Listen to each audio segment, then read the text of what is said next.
Welcome to episode 38 of Why Not Read Alpha Flight with Chris Baker. And Tom Flynn, a podcast where we take your favorite series seriously. We're making a bit of a stutter step today to mop up a couple of issues, one of which we skipped as it didn't quite fit what we were doing over the last few episodes.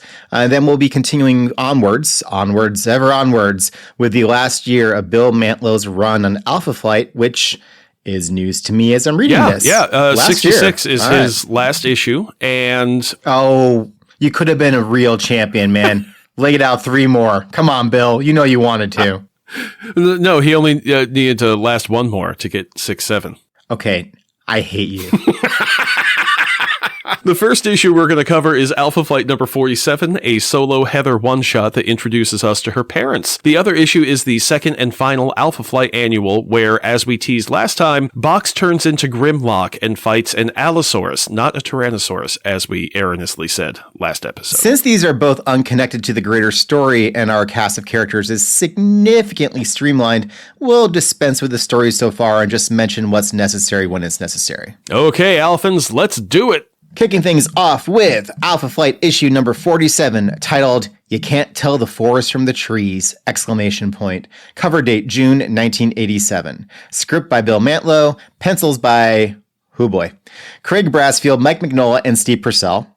Inks by Wells Portacio and Terry Austin. That's a hell of a combo. Letters by friend of the pod, Jim Novak. Colors by Bob Sharon. Edited by Carl Potts with Jim Shooter as editor-in-chief. That is a lot of artists for one issue, isn't it, Tom? Yeah, and it's a normal issue. It's not even like the double size or giant size annual, and it's, it shows. It shows. On the cover, a fully suited up Heather swoops down from above, exclaiming, "Dad!" Below her is a figure, presumably her dad, writhing in pain and covered in woody tendrils like some weeaboo's wet dream. Background's very moody and purple. There's a lot of purple on the covers of Alpha Flight lately. It's been a much more muted color palette than was used up until about issue 45 or so. We're definitely moving past the bright and pastel early mid-80s. I kind of feel like all of them have looked Halloween-y. You know what I mean? As you brought up in the last episode, the whole idea of like it's selling paper and the commerce end of comic books, I kind of wonder at times whether or not there were allotments going on as to who had access to what inks and what inks were more expensive. Like, no, but seriously, when you think about it, like if you need a ton of the brighter pastels for Avengers or whatever is selling well, and you're really looking at the bottom line and penny pinching, maybe some comics just don't get access to some of those and some choices are made accordingly. You know, listeners, if any of you have experience in that, please let us know, because we would love to know more about like weird little quirks like that affect the superhero art that we fell in love with. The corner box has a full figure shot of Aurora in her white and yellow costume and headshots for Heather, Northstar, Puck, the old box armor, and Snowbird. It's nice to see all of them, although it's jarring to us because we're doing this issue out of order, though this is after Snowbird died, so it's still a little weird, Tom. Splash page open. Some spiny, spore-looking things are shown flying through space. The space scene is nice, but this is some generic weak sauce of an opener. You know, I'm not totally against it. It does fit the story being told well, and there's a way in which this issue feels influenced by the Outer Limits, but without, stakes. Yeah, it very much feels that way. That it is a story of the week. And that's fine. Narration tells us the seed fell from space toward Victory Stadium, where the Haysboro Hawks... Okay, I'm sorry. The Haysboro Hawks shouldn't be playing in Victory Stadium. Okay, no, it's not a stadium, Tom. It's a little kids, Pop Warner League... no, that's football, isn't it? Little League field with like a couple of bleachers. It's not a stadium. Maybe stadium means something different in Canada. Where the Haysboro Hawks were locked in a 9th inning tie with the Calgary Chinooks for the division title in the All-Canada Junior League playoffs of 1987. All summer, Tommy Mayhew, the flaxen-haired center fielder for the Hawks, has dreamt of making the critical catch of the season. This is like a Stranger Things opening.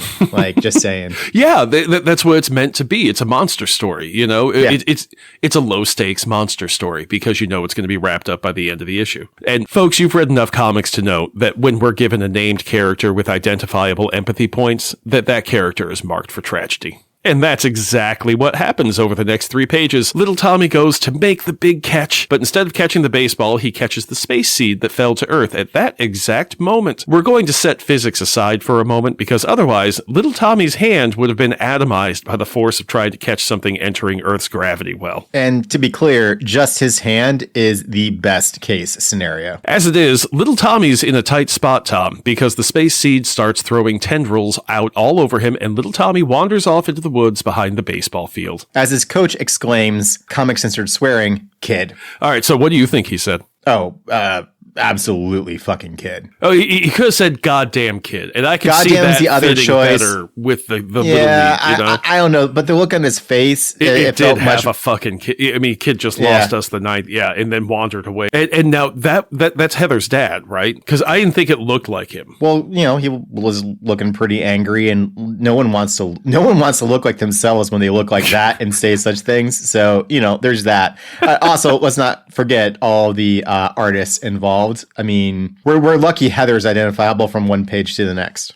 Yeah, that's a very good point. It's kind of a mess of an issue, but it's still kind of fun, I enjoy it. Scene change to Vindicator, aka the totally human Heather Hudson, in her electromagnetic super corpse suit, flying over a generically Canadian landscape, which I guess just means a lot of trees. And I'm sorry if that's offensive, but that's what's in the comic and what Chris takes from what's in the comic. Well, no, it's not just the trees. It's that there was the mountains in the background and like the lake in front of the trees. It was just all the nature visible all at once that didn't seem to fit the scope of the shot. As she flies, she does some thought bubble exposition.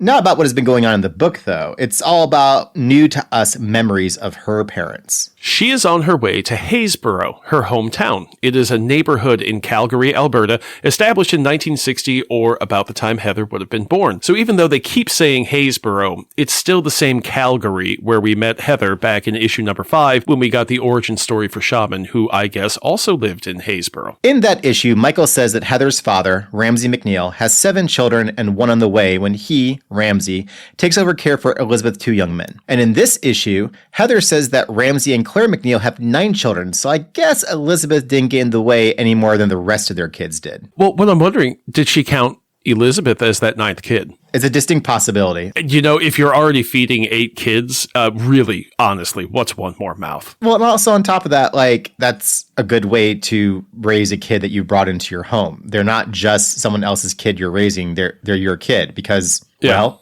they are your kid. Okay, looking at the map of Haysboro and Calgary, and it looks like Banff National Park is only like 40 kilometers away. Michael was a hard day's bike ride away from Elizabeth for 10 years. Dude. Sorry, that made me sad, Tom. It made me sad. Heather thinks, those were happy days. Until I met Mac. Flashback memory of Heather's mother holding her back from running to Mac, who is arguing with her father.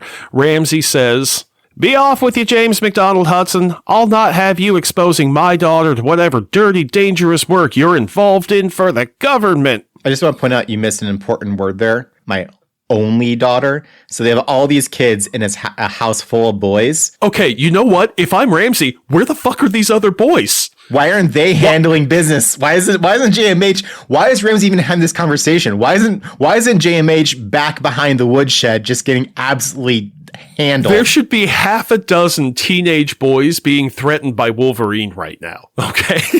I don't have the issue in front of me, but it looked like they had a regular, like 4-door car. Oh, yeah. They should have a full-size van. Not even a full-size van, like a 15-seater. Like, they need one of those youth group vans, Yeah, some of the boys just hold on to the outside. Yeah, they just clamp it their way around in an old Model T. Okay, so another point of order.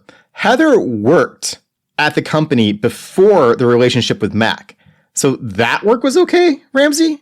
Or are you actually upset that Mac could have been in high school with you? Like what are we working out here precisely? And, the McNeils really ought to give her some credit for helping to found Department H, because we know and love JMH here. The man's not an organizational genius. Heather is the one that was like, yo, we're going to go to the government. We're just going to barge right in, and it's all going to work out fine. I love you. Take me away from all these stinky boys in my house. We have 1 bathroom, James. 1. Heather continues, "Stifled by my parents' overprotectiveness, I eloped with Mac one fine summer night. but somehow they followed and found us in the company of one of Mac's dirty, dangerous government proteges, which is a really messed up way to describe Wolverine, but... Oh, no, she was breathing heavy while she said it. Great. And the scene shows Wolverine doing his sexy lounging act as the McNeils burst into wherever the happy throuple is staying. And whatever they were doing, because Wolverine's just lounging around drinking beer and sex buffet out. In the course of the argument, Wolverine pops his claws and freaks the parents the fuck out, which, fair. JMH says, Heather, if your folks are too provincially narrow-minded to appreciate that the work we're involved in is for the greater good. Ramsey says, who's good, Hudson? Heather's? What's she going to do with all the medals when you and your Department H freaks go off and get yourselves killed? And strangely, there's not a question mark at the end of that sentence. Ramsey just says it like it's a foregone conclusion. So listen to your dad, Heather. He's a wise, if provincially narrow-minded dude. This advice probably worked better in 1987 than it does in 2025, huh? Stopped clock and all that. Weird note here, but JMH looks like Jesse Custer from the Preacher comics. Yet Ramsey sounds much more like what Jesse would be saying. Okay, I gotta do it, Tom. All right, if Ramsey were Jesse, he would have kicked in the apartment door, punched JMH in the nose, and then Cassidy, under a blanket, would run in and kick Wolverine in the balls, and then use railroad spikes to nail Wolverine to the floor before pulling Heather out to the car and never saying a word. And final note, on page 7, Tom, if you flip over, what the hell is going on with Heather's visor here? It's her red visor, but there's like 2 lighter pink glares where her eyeballs would be, and she looks like Rom's Space Knight. I don't think we need to go too deep into the art in this issue because that feels like a fool's errand. I'm just simply going to point out again that there are so many artists involved that God knows. Like, for all we know, they all drew on the same page, and we're lucky we can even understand what's happening. I'm just saying. I mean, you can tell that some pages were done by different people, but you can't always tell where they switch. So yeah. Who knows? Heather tells us she and her parents cut ties at that point, and she presumably hasn't heard from them before they contacted her about a problem in Haysboro that needed Alpha Flight's attention, which is what brings her home. She lands in her parents' backyard and pops out some magically thin clothes from inside the cloth part of her suit. What is she, the Flash? It's a silly moment that is totally a superhero thing, but it doesn't quite fit. I would have respected it more if she touched the side of her visor and her clothes sprung out like Flash from his ring. I would have respected that more than her reaching underneath the cloth suit and pulling out stuff. I wonder if the artist drew her without a backpack on the other page, and then they just kind of ran with it because there was no time to fix it. Like, by the time he got here, he's like, oh shit, she has to change clothes?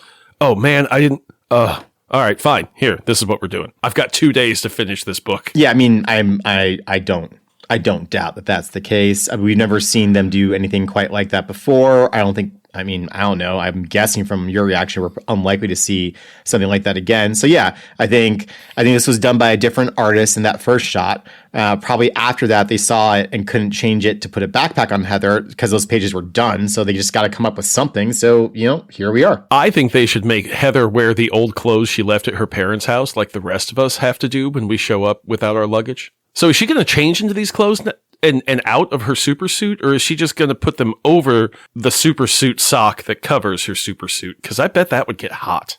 I don't think there are a lot of hot days in Calgary. I guarantee Calgary sucks in the summer. Landlocked, plains, probably black flies. Or I'm wrong and it's cold all year, at least in 1987. Nowadays, not so much. There's a reason that we're hanging out reading 40-year-old comics, Tom. Just before we find out if Heather is stripping down in the bushes. She absolutely was. Her mother comes out into the yard and sees her. Heather says, "It's me, Mama. Heather, you called. I came." Her mother says, We always knew Mac's work was dangerous. Then we heard how he'd been injured while on assignment. Perhaps even killed. Lord, how frightened for him we were. And now the sight of you in that costume. And I have to say, that is the weirdest way to bridge a 10-year estrangement. And the conversation only gets more stilted from there. Heather and Alpha got the call because in addition to little Tommy, who we met at the start of the issue, many other kids around town have gone missing and the local police are baffled as to what is going on. Ramsey and Heather go out for a look-see around town, her flying and him driving. As Ramsey pokes around on the ground, he finds one of those space spores and it wraps him in woody tendrils and marches him off into the woods. Heather lands to find her dad missing and also more spores on the ground, which open up and try to wrap her in woody tendrils. Evil Dead came out in 1983 and Evil Dead 2 in 1987. Just saying. Heather discovers her EM blast can kill the spores and keep her safe from them on page 16, just in time for the third act to neatly wrap itself up. The spores seem to move from this seed form to tentacles, tendrils, whichever. It kind of feels more like tentacles than tendrils, to fully enveloping the humans into like walking trees. Think more Ent than Macbeth, and there's your literary reference for you, and it's a twofer. Heather, being Heather, ignores the voice of her father and the children coming from inside the trees and gets right down to trying to kill all the aliens and letting God sort out the rest. Once she realizes the humans are safe inside, she modulates down and blasts the tree bark armor off the humans and saves them. Okay, but I couldn't tell if she killed a few kids before figuring that out or not. Oh, no, she absolutely tried to kill one, but then it fell into the lake, right? Right. So she absolutely thinks she's killing them because she doesn't know what else to do. And there's actually, right before this attack is happening in her parents' backyard, and there are a couple Mounties there. And one Mountie shoots at the kids, and they can hear the kids' voices. And the other Mountie's like, "What are you doing?" Because, you're shooting a kid. And the Mountie who shot was like, "What do you want me to do here? There are walking tree things coming towards us. I don't think we have time to negotiate." He was coming right towards us. I mean, unfortunately. But yeah, Heather was absolutely just going to live with the guilt, but then discovers that the bark is on the outside, has not fully consumed them, so she can set them on fire and then throw water on them, and that works great. So really, really fun Deus Ex Machina there. There's a thread here of this greater good. That's why we made sure to have that quote from JMH about all they're doing is for the greater good, and how Heather's parents had trouble understanding that. But then while Heather is trying to murder all the kids from the town who and are her dad stuck as trees, and her dad, one of the other mothers is there, and Claire McNeil is like comforting the other mother and saying, "Shh, it's for the greater good," while Heather is trying to kill them all. And while her child's voice is screaming. It was really disturbing, and the greater good stuff was so very heavy-handed, and all I could think of was Hot Fuzz. The greater good. Like, that's kind of what it felt like. It was weird. You know what? It's now canon in my head. The writers of Hot Fuzz have definitely read Alpha Flight number 47. This is also where the Outer Limits sort of thing kicks in, where Outer Limits often created the situation where, like, having that conversation or trying to figure out a way around it, you ain't got the time. It's really just sort of the invasion is upon us. What do you do sort of thing? And people make terrible choices in order to figure out a way through. And I don't know if there's a larger conversation to be had around this.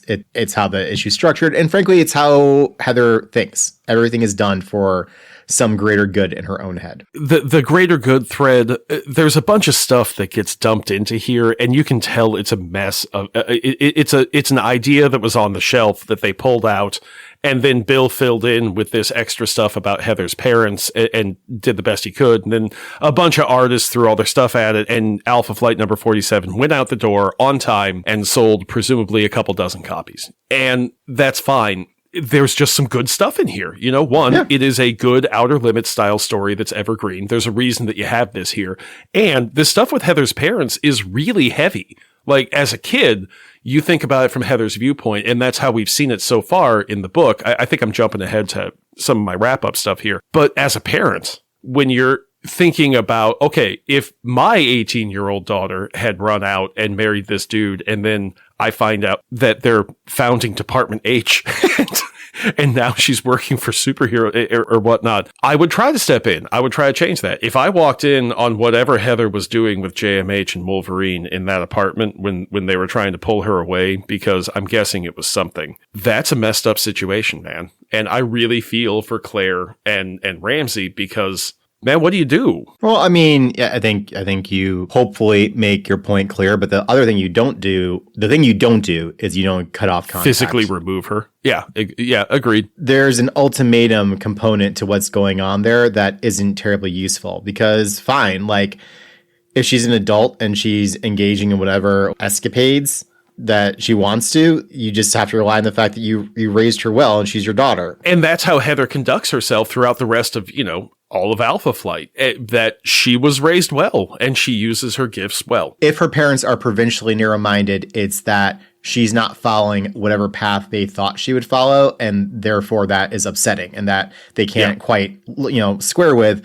JMH, on the other hand, is just a prick, frankly, in that situation. Remember, parents, it's not on your kids to become who you want them to be. It's on you to understand who your kid is and help them to be the person they will be. Okay? This issue ends with a shot of little Tommy, healthy and not at all a charred corpse, though it is indicated that some of them have first-degree burns, which not that big of a deal compared to being, walking tree. Looking to the stars and a close-up of a space spore sitting in the dirt in the woods just past the McNeil residence, waiting for a human to come along and reactivate it. Oh, so we've got a bomb waiting here. But which is also 100% how the Outer Limits would end. Yeah. Exactly. We're thinking about the parents. Okay, so Heather was estranged from her parents for like 10 years, is what it sounds like. Michael abandoned his kid for 10 years. Northstar and Aurora don't know their parents. And Aurora doesn't really even have any. She just has nuns. The only person in Alpha Flight who seems to have had a normal childhood was Marrina. And she got the fuck out as soon as she could. That's a really good point. Snowbird became an adult inside of like 3 years. And babies making babies, man. Bet you that Mac was an only child to significantly older parents who were probably... Yeah, I get that vibe too. Yeah. Who were probably dead before he finished college. And then Walt may have Who knows? Walt may have had parents, but they were probably off like jet setting, and he was left to his own devices with a butler. Walt sounds like a Venture Brothers character. Walt is a Venture Brothers character. Not a bad issue at all. Probably just slightly above average, and frankly, for such a rush job on a stale script, for it to be in the top half of Alpha Flight issues says something, doesn't it? That brings us to Alpha Flight Annual number 2, titled The Fire Inside! Writer is Bill Mantlo, layouts by June Brigman, finishes by Bob McLeod of the Clan McLeod. That's a silly Why Not credit, not a silly Marvel credit. Letters by Janice Chong, colors by Bob Sharon, editor is Carl Potts, and Tom DeFalco is credited with editor in Deep. Sigh. Inside the issue, we get a note that this story takes place before the events of Alpha Flight numbers 52 to 55. So I guess this takes place between when Bedlam was freed and when he showed up at Tamarind Island and blew it all to hell. Remember how we said that Bedlam created that facility in the Arctic? Apparently he had some time to do it, although, not in my defense, in the opposite of that. In the comic page, it said that this building was not here yesterday.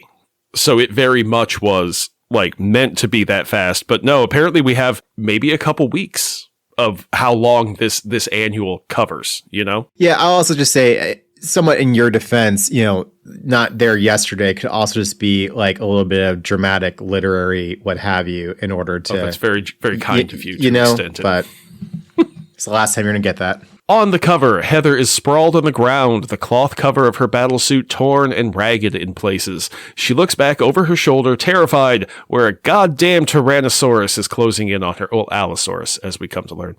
The sky is, again, kind of bluish purple. It's a very cool, night-looking scene. Cool as in heat, not neat. And the splash page opener is a shot of Ice Station Redleaf, a Canadian science outpost in Cape Evans, Antarctica, which is directly south of New Zealand. The geodesic dome that houses the station and its 4-person crew is researching geothermal energy and is surrounded by happy penguins. It's cute. Penguins are great. Oh, they have a great penguin display at the St. Louis Zoo. I love it. But if you're there when it's really hot outside and then you walk into the penguin place, I am old enough that I do worry about a heart attack as transitioning from the hot to the cold, because it's very cold. An earthquake sends 2 of the crew outside to see what's happening while the station slides into the frigid sea, killing its radio operator. You know what that means, folks. Take a drink. The rest of the crew is faced with a geyser of some sort erupting in front of them, out of which pour cavemen and dinosaurs. The cavemen club the male scientists and drag the female scientist back into their hole. That's 2 more deaths, so 2 more drinks. A rescue team arrives very quickly and finds one of the male scientists still alive, cowering under the cover of a dead Allosaurus. His rescuer shoves a flask of brandy into his mouth, and I have to wonder if that's seriously what people do, Or did, I guess. Oh, also spit out one of your drinks. We jumped the gun on that. No, because I think there were 3 dudes, and 2 of them got clubbed, and we already took a drink for the one that went in the water. I'm just telling you, man. We drank too much. We drank too much. You know what? Maybe let's not put that one in there. Scene change to Alpha Flight, and we're going to splice and dice a bit because what works on the page doesn't always work when reading it out loud. Gary Cody calls up the team to help find out what happened to the research station. Wanda points out there's no way anyone is still alive, so what would they be doing going there? And Jeffries surmises that the Canadian government wants to know the source of the geothermal energy that killed the scientists because that's what governments do. Cody gives them a line about protecting Canada's interests, and Heather snaps back, Alpha exists to defend the land, not the people who govern it. Wanda thinks 2 of our late members, Shaman and Snowbird, would be proud to hear that. That sounds like a Walter who has grown and changed a bit, absorbing and learning from the people around him. And I'll say this so far, Tom. So far, Wanda hasn't once picked a fight to see who's stronger. There is a real change in this character since coming back from the dead, and I don't mean just the physical. Alpha agrees to go and try to locate the missing scientist. Jeffries dives into the box armor, jumps out the conveniently located window, and transmutates himself into a futuristic jet, saying, We're gonna have to carry equipment, so I'll just add its mass to that of the box robot and grow with the flow. In this episode, Tom, Bill Mantlo remembers how mass works. Mass! How the fuck does it work? And now Heather and Sasquatch are speeding south inside of Mr. Jeffries' cavernous interior, while Box's head moves around on a snake neck like the Pee Wee Herman robot from Flight of the Navigator, such a good movie, which came out in 1986 for the record. Have you done that movie with your kids? No. You know, I think I did it with my older ones a long time ago, so maybe the younger is ready for it. Yeah. It's Halloween season, so every time I have a good thought about a movie, like, it gets bumped out for something else. We did Ghostbusters Afterlife last night because she really enjoys it. And you know what? She's enjoying Ghostbusters. It's fine. It's not the 2016 version. I'm happy. There is something about this period of time where there's a critical mass of creativity, yet still limited enough distribution channels to ensure a somewhat shared experience in some things. And that's why we keep mentioning these movies that are coming out, or when there's an album that's coming out, because these things are very current and the people who are making them have to know what's going on. Like we said, I guess it was last issue where I was talking about the story of Stan Lee, hearing people talking about the nonstop violence of kung fu movies. And he walks off the elevator and says, all right, folks, we're doing nonstop violence, because they're that reactive. And so I think that a lot of these little bitty things that we see that are parallels, they're not full-on parodies or spoofs or homages, but I think they're trying to capture some of that energy as well. It's interesting then to consider, and this is a little bit of a tortured thought, but that one of the issues that's befallen the MCU is not just that they were running out of source material to mix with other things, like take classic 616 and blend it in with the Ultimate Universe to give you that version of the Avengers and all that. But also that because they became so dominant, they became their own source, right? So as a result, they were just becoming progressively more navel-gazing, more self-referential. Combine that with being beholden to other forms of I think that's, I think there's something there. It's not fully, I need to think about it some more, but I think that's an interesting point, especially with how dominant the MCU became across all of media. That may have actually been its Achilles heel. The earliest movies were genre movies that happened to have superpowers in them. Right. And they don't do that anymore. Like the genre is a comic book movie. Well, now they are, well, and not just a comic book movie, but an MCU movie. Like it isn't, Correct. It isn't just a comic book movie like Blade was a comic book movie or anything like that, which was also a genre movie. So that's a bad comparison, but it's very clearly an MCU movie. And that is in itself a real problem for the product. But this is not currently an MCU podcast. But that point about, having something of a limited distribution channels so that shared experiences. This is just one of the many things they've taken from you. If we don't destroy the algorithm, it will destroy everything and everyone we love, Tom. And this is going to be used by the algorithm to come for us. Box talks up Heather and her abilities like a new lover does, which has to be interesting when, she's inside of him. Heather glumly says... I see how it is in their family. Heather glumly says she needs to convince herself... it's a good joke, but I'm not sure if I like it.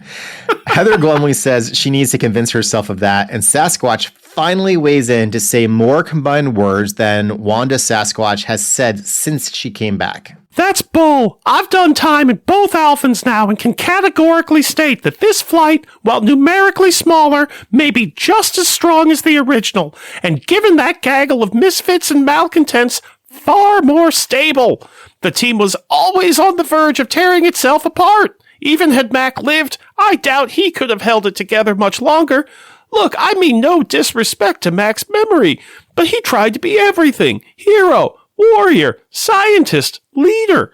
In the end, he spread himself too thin and it killed him. Your strength, Heather, lies in recognizing your own limitations while bringing out the best in the rest of us. So was he not considering himself a misfit or malcontent? Because fuck you, Walt. The common thread between these teams, Sasquatch, is you, okay? Have you ever looked at every failed relationship in your life and consider that the only common denominator is you? Yeah. Yeah. I've had a few dark nights of the soul like that. Yeah. Yeah. Well, Chris said that to a person in college once and drove him to the priesthood.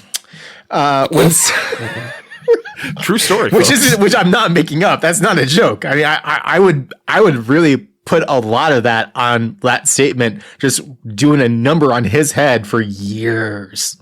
Suddenly, another geothermal blast erupts from the ice and knocks Jeffries unconscious. There's this whole thing about, it doesn't matter, sending the plane into a dive. Sasquatch works to regain manual control because, when Jeffries turned himself into a plane, he included manual controls just in case something like this would happen because, he's sensible. I mean, a lot of things about Jeffries. He is, in fact, sensible. Meanwhile, Heather notices what you would call pterodactyls, but what the book calls pterodons, outside and flies out to keep them away from her ship, her lover ship, her love boat. As she sees the plane pulling up, she gets zapped by a bolt of lightning, which fries her supersuit and sends her tumbling out of the sky into the giant geothermal blast hole, down the hole, into some palm trees until she lands on the grass below. She just fell like 1,000 feet and doesn't even get a sound effect when she lands. She should have rolled for, I believe, 100 D6 damage.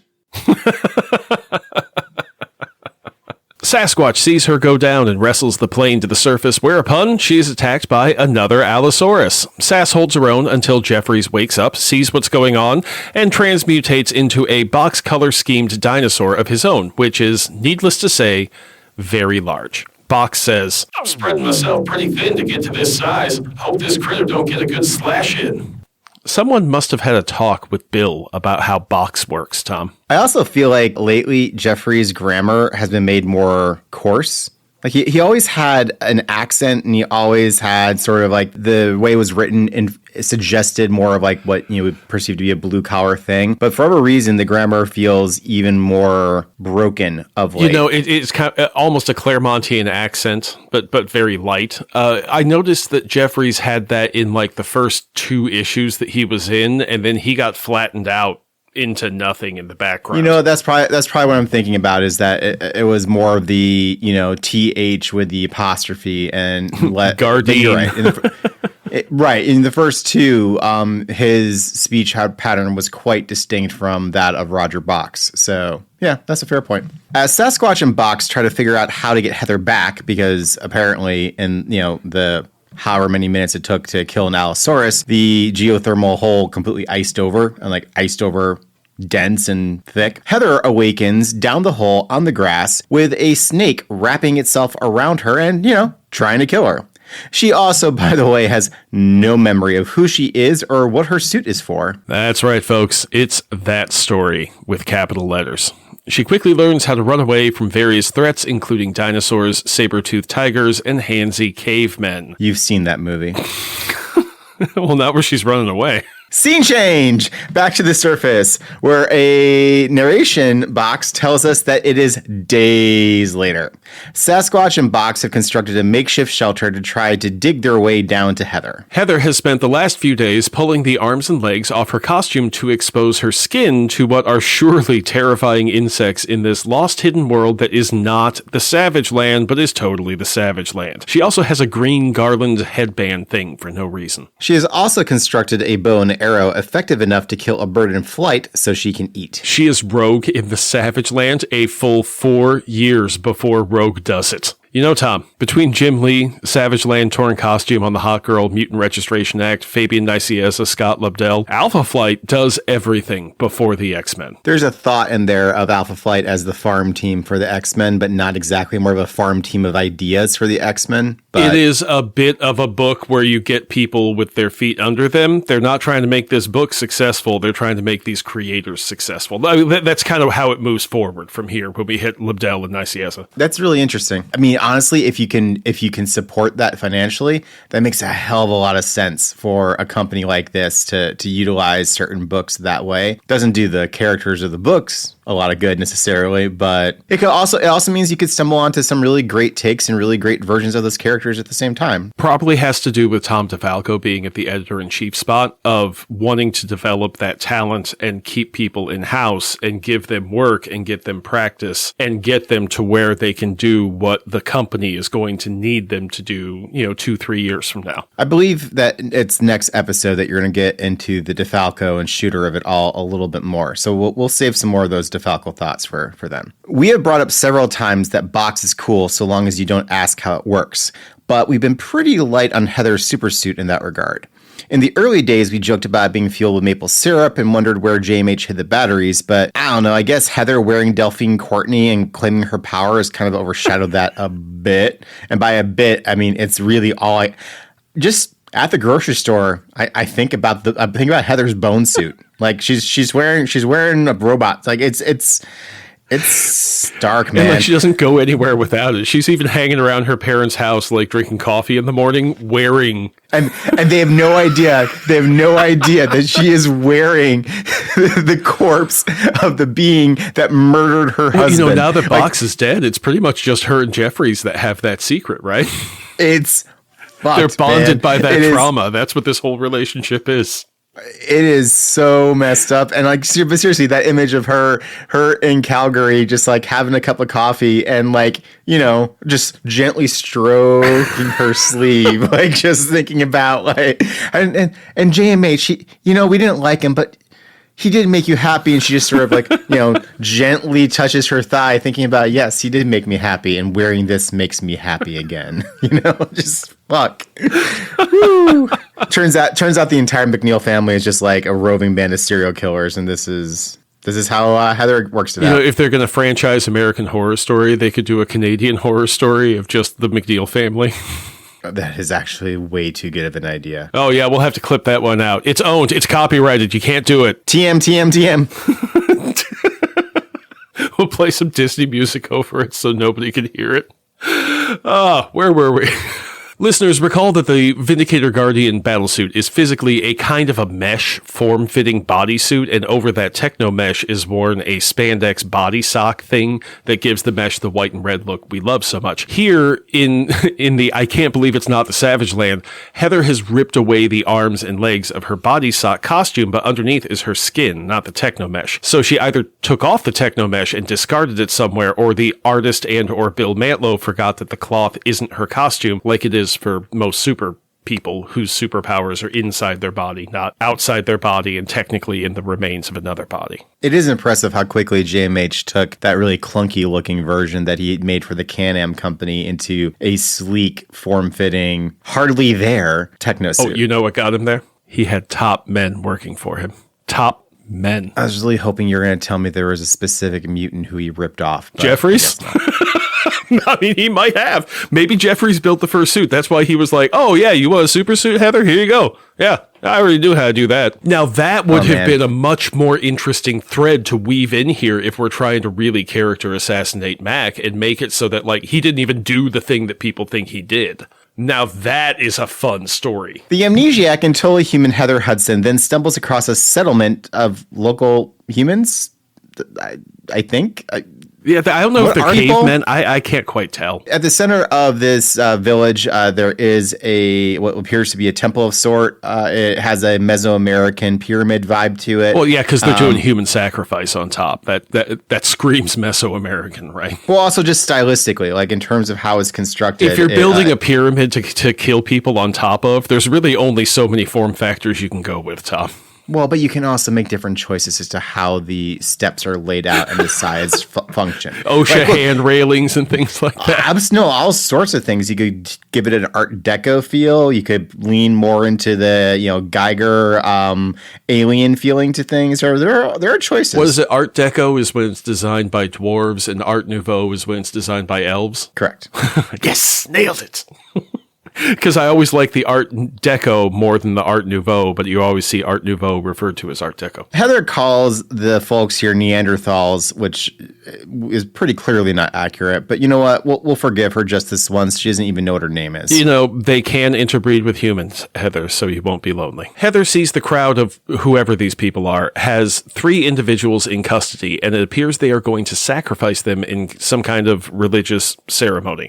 The 3 individuals are noticeably... Well, 2 of the individuals are noticeably different from the rather generic mass of cave people. One is winged and looks like someone's Uncle Fag fucked a pterodon. Another is apparently made of black rock, like a knockoff thing. And the third is like a dude. Like, I couldn't tell him from anyone else. I was looking for the difference and I couldn't see it. How does Heather identify this other than he's the one getting dragged up? Right. I mean, that seems to be about it, because he does seem to have agility powers like the X-Men Beast, but otherwise he looks just like everyone else. So I think it just has to be maybe is a bit more muscled than the others, maybe, but that really shouldn't make him stand out so much. I think it is the fact that there is a winged one, there is a rock looking one, and then there is a guy tied up and clearly about to get stabbed. So you kind of group those 3 together. It's narrative convenience. These characters are introduced on page 26 out of 40, just in time for the patented Mantlo third act turn.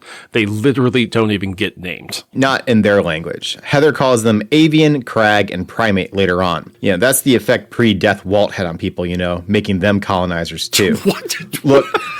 Look, I like Wanda so far, but you have to let me rag on the Walt I hated so much. Just came out of left field. Good God. Well, no, I mean, she shows up. She eventually learns their language. At no point does she ask for their names. She just assigns them names. Like, that is some serious, hey, this looks like a bunch of Indians, because clearly we're in India, right? Like, I mean, come on. This week on Twitter Takes with Tom.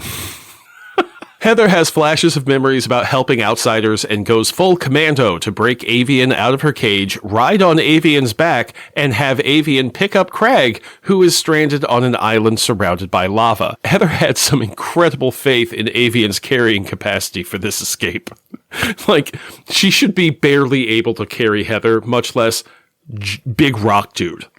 Has to weigh conservatively 600 pounds. Heather is going to weigh... Well, she stripped off her suit. Who knows how much that weighs? We'll put her at 130 with everything on, That's a lot of carrying capacity for a humanoid flyer. Hollow bones, most likely. Right. Physics, how the fuck do they work? Primate, for his part, is inspired by their actions and busts himself loose. And Heather says, all free and all together? Good. Now let's head to the forest where no one will ever find us. It's a jungle, Heather. Your maple leaf is showing. Now, Tom, did you catch the explanation for why this is the Savage Land but not the Savage Land? I did. That the machine that allowed the Savage Land to exist got destroyed, so an ice age closed in, but somehow the geothermal vents they're near allowed it to maintain some of the Savage Land temperature. It's the fallout from the 1987 annuals crossover event. Okay, because I don't know that part. I understood the explanation they offered in story. Yeah. I do not know the rest of the background. I believe that is the X-Men issue where Colossus returns to the Savage Land after they had been there years ago and meets a young little boy that does not look very Savage Land-like, if you know what I mean, and I think you do. Jesus Christ. Oh, yeah. Yeah, that's how Petey lost it, was with a Savage Land princess. Good times. Over the next several days, possibly weeks, Heather learns the natives' language and she trains her outcasts into a fighting force to protect themselves from a society that hates and fears them. Heather thinks, I seem to recall another team faced with a similar dilemma. It's kind of a weird theme to hammer home in Alpha Flight because it very much is not an X book, a mutant book, like, that has that story at its core. That is not what Alpha Flight is here for. I won't say the opposite of that, but it's very much apples and oranges. One day, while flying, Avian comes near her old village and sees an enemy tribe massing to attack the breached village walls. Despite initial misgivings on Avian's part, she and the other outcasts agree that their former village shouldn't be slaughtered, even though they were totally dicks to the outcasts. They go to protect the village. Avian gets badly injured by the attacking tribe. The tribe accepts the outcast's help, and then Heather gets totally brained by a rock hammer. Her skull should be shattered, but we'll assume her headpiece has some Marvel magic armor to it. Plus, she did survive that 1,000-foot fall with barely a scratch. So who knows? Maybe Mac ran an experiment on her without letting her know. Maybe she's not the totally human Heather Hudson. That's not true, listeners. She's totally just I would say a dude, but I don't want to say just a chick either. So she's just a dude. We'll run with that. In her daze, she instinctively reaches out and blasts her attacker with a plasma burst before he can kill Avian. This burst of power also reactivated the tracking beacon in her suit, which is detected by Box. Yeah. Remember Box and Sasquatch, the rest of Alpha Flight? Yeah, they finally got through to the new, with an NU, Savage Land and arrived in the aftermath of Heather's prison break. Now I'm envisioning the soundtrack to this being just really generic new metal. like the Daredevil movie or something. Oh, that's perfect. I could see Jeffries being deep into Linkin Park. Oh, wow. No, he strikes me as a Rush guy. He really does. Yeah, but he'll see the connective tissue. And in between, he's a big Tool guy. He knows the pieces fit. Oh, he is so into Tool. There's math in the music. That specific line in that one song speaks to him in ways, and it's something that he just wishes Lionel could have realized too. He never really took to Nine Inch Nails because their song didn't say, I want to fuck you like a washing machine. Whoa. The rest of Alpha Flight found and rescued the female scientist, who I'm sure was extremely pleased to throw her lot in with the robot guy and giant white monster instead of whatever death by Snoo Snoo the caveman had planned for her. She chose the bear, or, Sasquatch in this case. Good title. Yeah, I like it. So for days, Box, Sasquatch, and this scientist have been flying around the Savage Land looking for Heather, and apparently Avian never saw them in the sky. I want the story of how Wanda and Jeffries got along for those days. They aren't shown talking to the natives. I'm sure the scientists just wanted to, get the fuck away from there. That sounds like a fun issue, or an extra 6 pages in this one. I would have lived with the extra 6 pages, but now that this story has been written this way, it told the story that Heather needed to be told. But I'd like to see more of Alpha Flight as a team instead of Heather talking about her team, which seems to be the theme of a lot of how Heather's being characterized right now. Yeah. So I'm kind of curious about how Wanda and Jeffries get along without Heather as that mediator between them, because we really don't get that. We've seen Jeffries fleshed out with both Box and Lionel and Kara, but it's kind of like Wanda and Jeffries are both friends of Heather and not friends with each other. So I'd like to see more of a one-on-one with them. But this is also kind of part of why we haven't had the big Wanda conversation yet, is that we've barely seen Wanda. We've barely seen Sasquatch. It's not like we've seen either form very often. Even in battles, there was that period where Shaman kept disappearing in the battles.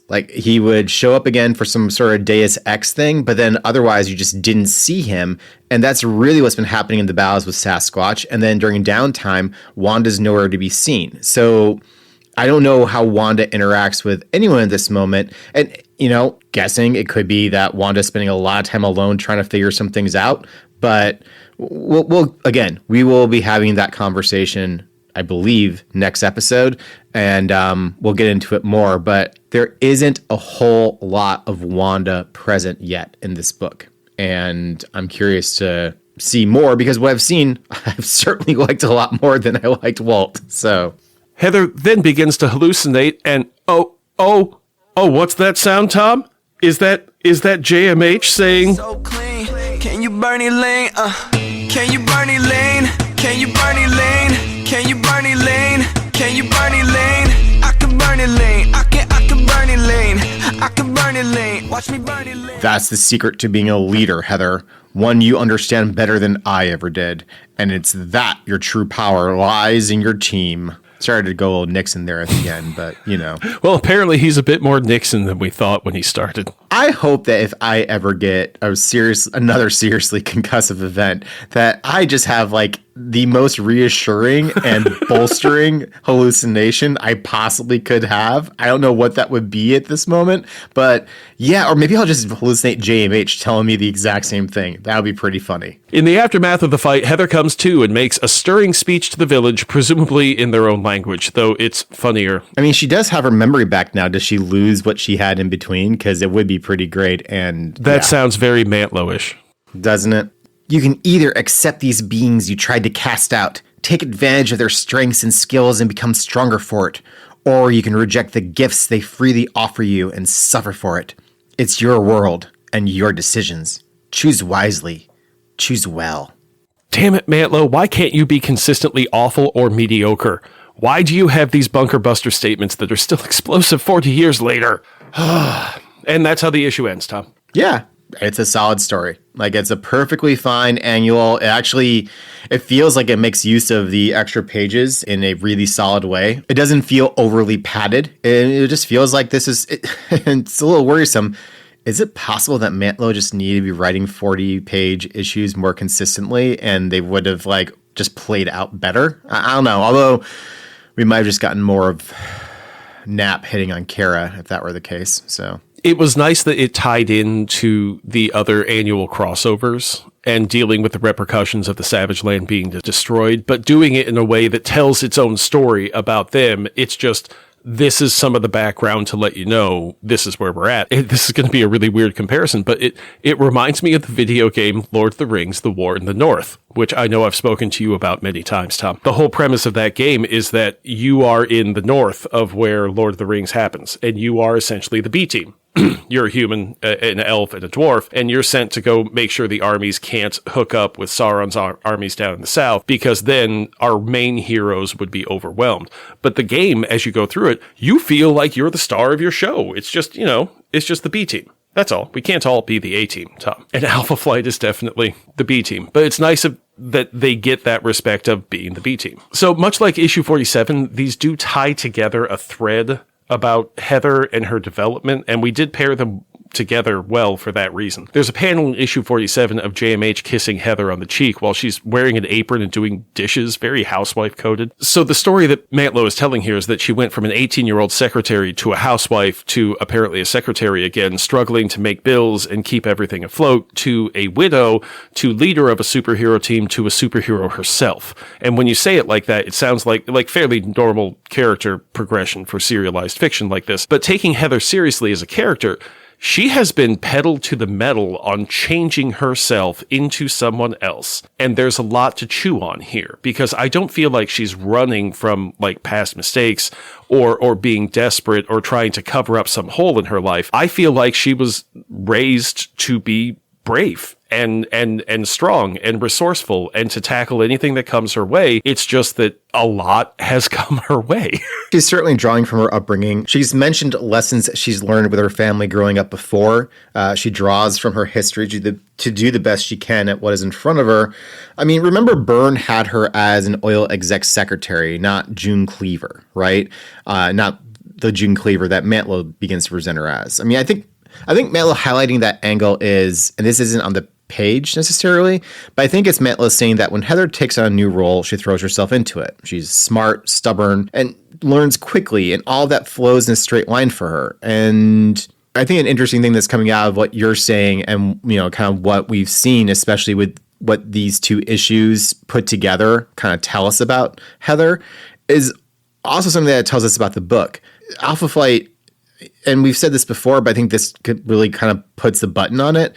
This is the Heather McNeil Hudson story. Like this is not the story of JMH and his whatever she called them earlier, his version of Alpha Flight. It's not even the story of Alpha Flight per se. It's Alpha Flight as a vehicle for telling this story of how Heather Hudson becomes a superhero and the leader of this team and what all that means. And that's interesting. It's an interesting way of, it's not the only way of viewing the book, certainly, but it's certainly an interesting approach to take in, thinking about and discussing it. And those last couple of character leaps of leaping into leader and then superhero, those have been enormous leaps. I think Heather has been wily coyoteing herself across the abyss until pretty much these issues when she finally makes it across to the other side. Well, and also keep in mind that we first got the idea of her as the leader and the dangers of her as the leader without any kind of superpowers back in like issue 14, 15, when we first meet Marrina's mate, right? Like, so there's been it's been 40 issues, I guess, fine, 30 plus when we get to 47. But by the time we're at the annual, it's 40 issues. That's what? 3.5 years of publishing time of Heather fighting her way into this precise position and place in time. And while it's not always been done in ways that we've enjoyed, there has been something of a clear progression to her character over time. She faked it till she made it. That's the point of the story in the annual, that even when she doesn't know who she is or why she's there, she finds people who needs help, makes them into a family, and leads them into battle. She has fully internalized the role she's been wearing like her enemy's corpse for over 30 issues. We can never get away from the fact that she's wearing Delphine Courtney. Yeah, that metaphor got a little mixed there. So just because we found issue 47 a little bit silly and rote, and the annual paint by numbers, those are story complaints. The character work is being done, but almost accidentally, because the most interesting aspects aren't being actually put to page by Mantlo. The annual really puts a bow on this learning curve in Heather's life. Now that she's gone through the culture shock of becoming a superhero, she can move on with making this phase of her life her own. If we were to distill it down, she's hardy. Yeah. That's what she is. She's able to put trauma behind her in relatively healthy ways and always sets out to make the best of what she's got. She's terrifically Canadian. The story of Alpha Flight, I think you put a bow on it, Tom. One last thought on the Savage Land, I think, is of all the world-breaking thoughts one can have about comic book scenarios, every time the Savage Land shows up, I wonder how it hasn't been decimated by measles or something. Yeah, I've mentioned this book before, but Civilizations by Lauren Benet, you would get a kick out of it. I think our listeners would, but the idea of what happens when invasive diseases brought by other humans don't do what they often do and wipe out populations, it's neat. It's very interesting. But yeah, on the Savage Land front, I don't know, man. Like you pointed out that she was exposing her arms and legs to all sorts of like insects and whatnot. Who knows what they've got going on that they can reverse spread to the rest of the 616. We spent a little time talking about the Vindicator suit, and in many respects, it's similar to the Iron Man armor, but relying entirely on electromagnetism for force field protection instead of physical armor that can withstand attacks. So I'm wondering, Tom, could Heather take down Iron Man by overwhelming Tony's armor? I don't think that the suit on its own can take out Iron Man's armor. I just don't think that it can totally overwhelm the systems quite like that. And Heather wields it very well. Like she just seems to have a good grasp of how to fight within the suit. But it's not like she knows how to then jury rig it, right? Like she doesn't know how to then take elements of the suit and use them in unconventional ways. And I don't know that she could take it apart, in that way. Like I think JMH could have manipulated the suit in ways that would have at least given Iron Man a run for his money, if not outright winning with an alpha strike Iron Man didn't see coming and didn't have time to recalibrate for. But that's JMH like breaking his suit in order to accomplish that. He not only created the battle suit, but was also a damn PhD engineer who understood the physics and possibilities in ways that Heather just doesn't, which isn't a knock on her. That's just, the reality of it. I also think Heather was probably better at fighting within the suit than JMH was. She's certainly more lethal with it, that's for sure. But in JMH's column, he rewired the suit to rip a hole in space and time in under 10 seconds. Like, dude knows his shit. I mean, that's funny and all, but he didn't do that. That was a story that our favorite piece of couture, Delphine Courtney, made up. Yeah, about that, friend. Stop. Nope. Too much. Nope. Well, no. We are getting some new themes for our Alpha Flight book. We are moving a bit away from the sex, death, team-ups, and failures, although many of those things are still here. One of the threads that we're developing is that Heather consciously talks about being a better leader and how to manage her team. And killing people. That's another constant thread for her. She has got a body count. When she started dating again and Madison asked her body count. She totally misunderstood what he was asking for. Well, it's 1 or 3. It depends on how you count. And he thought something totally different. I bet Heather and U.S. Agent would either despise each other or be even more insufferably into each other than Vindicator and Box. I mean, that's funny, but I really don't think Heather would or could put up with Walker's bullshit. She doesn't have the same tragic story of failure attached to her like a millstone. Her millstone is a dead husband before 30. Because she's a girl. That's the kind of millstones girls are allowed to have in purportedly kids' fiction in 1987. Okay, that got me wondering. G.I. Joe was on the air officially from 1983 to 1986. I wonder if we would have gotten an Alpha Flight book if G.I. Joe wasn't in the zeitgeist. Listeners, you're old enough to remember the G.I. Joe zeitgeist, that late 80s, right before the Soviet Union fell, and it was all rah-rah America. I mean, you lived through it. We know our audience. Well, also, you were saying that was different from, like... 2004? So I got to wondering, what if Larry Hama had written Alpha Flight? Because Larry Hama wrote the G.I. Joe comics. Like, it's the longest running toy tie-in comic book that's ever been produced. And it was all Larry Hama just being like, oh, yeah, sure. This is a comic book world. I can tell comic book stories.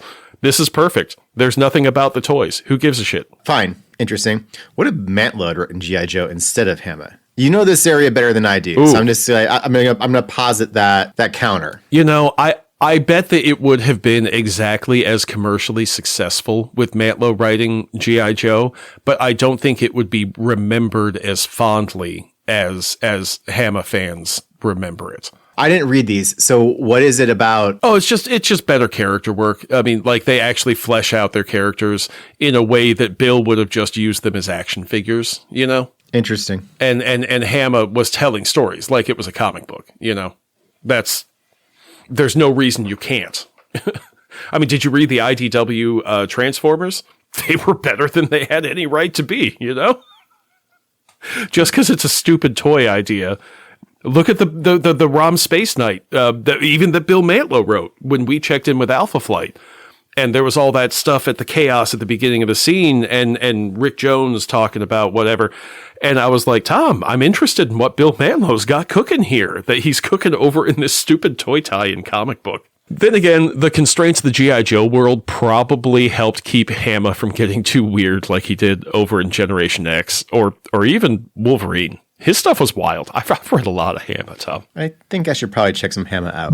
Why Not Read Alpha Flight is brought to you by listeners like you who subscribe to our Patreon and by the Roxxon Energy Corporation, parent corporation of the Excelsior Embroidery Company, turning thread into thunder where every piece is stitched with style, sarcasm, and just a dash of superhuman flair. This week, they're featuring a HOP, H-O-P, patch. You've seen the image of the Portland frog set to the classic Shepard Fairey Obama poster motif that says HOP instead of hope. Well, Chris made a patch out of it. You can see this and 100 more designs at excelsiorembroidery.etsy.com, where listeners of Why Not can use the coupon code WN503 to get 50% off when you order any 3 items from the Etsy store. Christmas is coming, the goose is getting fat, and I guarantee you'll find 3 things you want to give your loved ones. When company's coming over, bring out the good towels. Excelsior. Why Not Read Alpha Flight with Chris and Tom is recorded in Chicago, Illinois, and deep beneath stately Baker Manor in a fashionable neighborhood outside St. Louis. It is written by Chris Baker, edited by Tom Flynn, with additional cat noises courtesy of Teeny the Chonky Calico. Our theme song is Oh Canada by Five Iron Frenzy.